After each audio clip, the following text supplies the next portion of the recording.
सभी को प्रणाम। एक बार फिर से स्वागत है आपका जैनस स्टोरीज में। आज की कहानी का शीर्षक है राम काज करिबे को आतुर। एक बार भरत, लक्ष्मण और शत्रुघ्न तीनों भाइयों ने माता सीता जी से मिलकर विचार किया कि हनुमान जी हमें राम जी की सेवा करने का मौका ही नहीं देते, पूरी सेवा अकेले ही किया करते हैं। अतः अब राम जी की सेवा का पूरा काम हम ही करेंगे, हनुमान जी के लिए कोई भी काम नहीं छोड़ेंगे। ऐसा विचार करके उन्होंने सेवा का पूरा काम आपस में बांट लिया। जब हनुमान जी सेवा के लिए सामने आए तो उनको रोक दिया और कहा, आज से प्रभु की सेवा बांट दी गई है, आपके लिए कोई सेवा नहीं है। हनुमान जी ने देखा कि भगवान को जमाई आने पर चुटकी बजाने की सेवा किसी ने भी नहीं ली, अतः उन्होंने यही सेवा अपने हाथ में ले ली। ये सेवा किसी के ख्याल में आई ही नहीं थी। हनुमान जी में प्रभु की सेवा करने की लगन थी।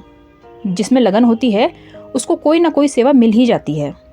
अब हनुमान जी दिन भर राम जी के सामने बैठे रहे और उनके मुख की तरफ देखते रहे, क्योंकि राम जी को किस समय जमाई आ जाए इसका क्या पता।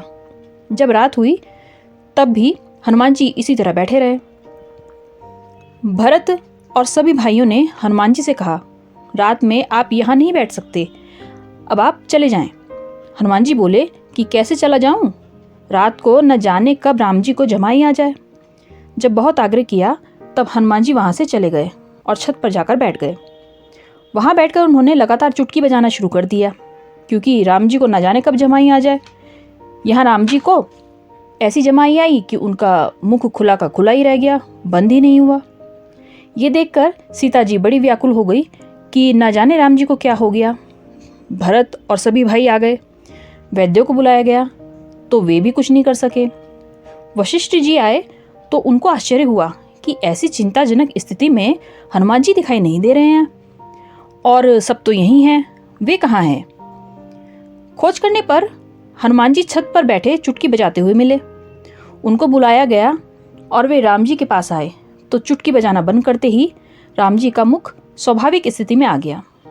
अब सबकी समझ में आया कि यह सब लीला हनुमान जी की चुटकी बजाने के कारण ही थी। भगवान ने ये लीला इसलिए की थी कि जैसे भूखे को अन्न देना ही चाहिए, ऐसे ही सेवा के लिए आतुर हनुमान जी को सेवा का अवसर देना ही चाहिए, बंद नहीं करना चाहिए। फिर भरत और भाइयों ने ऐसा आग्रह नहीं रखा। आपको ये कहानी कैसी लगी कमेंट बॉक्स में ज़रूर बताएं और चैनल को सब्सक्राइब करें। कल फिर मिलते हैं एक नई कहानी के साथ शाम 5 बजे। Thank you.